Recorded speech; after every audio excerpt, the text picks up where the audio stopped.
ডালের বড়া, মাংসের বড়া তো অনেক খেয়েছেন।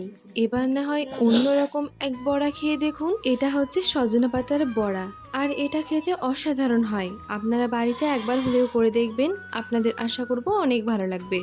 তো দেখুন, এখন যেটা করছি, আমাদের গাছ থেকে সজনে পাতাগুলো পেড়ে নিচ্ছি।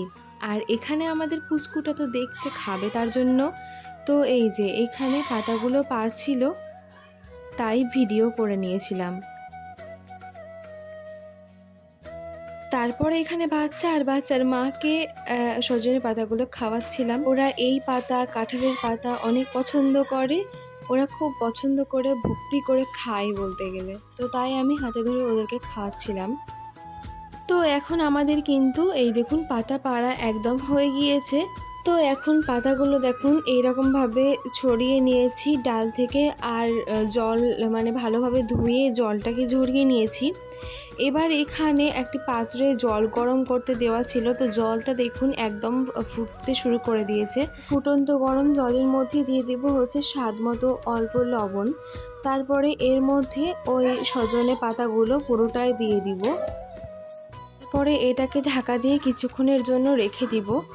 তো এখন ঢাকা খুলে নিচ্ছি, কিছুক্ষণ পরে আসলাম। দেখুন এখন কিন্তু জলটা অনেকটাই টেনে নিয়েছে, আর এই দেখুন এই একদম মানে সিদ্ধ হয়ে গেছে বললেই চলে। তো এটাকে অনবরত সুন্দরভাবে নাড়াতে হবে। এটা ভালোভাবে সিদ্ধ হয়ে গেলে দেখুন এটা নামিয়ে নিয়েছি। তারপরে এখানে আরও একটি পাত্র গ্যাসে বসিয়ে দিয়েছি। তারপরে এর মধ্যে দিয়ে দিব হচ্ছে সর্ষের তেল পরিমাণ মতো। এবারে এখানে দিব সেটা হচ্ছে জিরা। তারপরে এর মধ্যে দিব হচ্ছে রসুন কুচি। তারপরে দিয়ে দিব লঙ্কা কুচি আর পেঁয়াজ কুচি। তো সব উপকরণকে ভালোভাবে ভাজবো। নাড়াতে নাড়াতে মনে হলো যে আর একটু তেল লাগবে, তো সর্ষের তেল আরও একটু দিয়ে দিলাম। আপনারাও দিয়ে দিতে পারেন পরবর্তীতে যদি লাগে। তো এরকমভাবে দিয়ে আবারও এটাকে ভালোভাবে নাড়িয়ে চাড়িয়ে ভেজে নিতে হবে। তারপরে এখানে দিয়ে দিলাম হচ্ছে যখন ব্রাউনিশ কালার চলে আসবে, তখন এর মধ্যে দিয়ে দিতে হবে লঙ্কা গুঁড়ো, মিক্সড মশলা আর স্বাদ মতো লবণ দিয়ে ভালোভাবে এটাকে নাড়িয়ে নিতে হবে। কিছুক্ষণ নাড়িয়ে চাড়িয়ে এর মধ্যে তারপরে এখানে ওই শাকগুলো এইভাবে দিয়ে দিতে হবে চামচ করে তুলে। তো সমস্তটাই এর মধ্যে দিয়ে দিচ্ছি।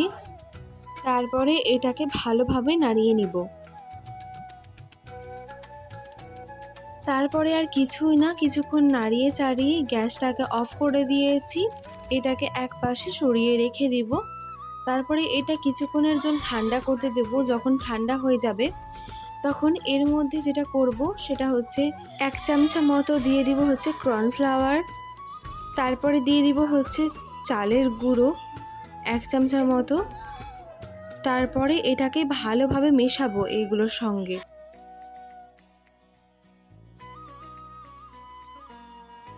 এটা মেশানো হয়ে গেলে এর মধ্যে এই যে এখানে একটি পাত্রে দিয়ে দিচ্ছি হচ্ছে সাদা তেল।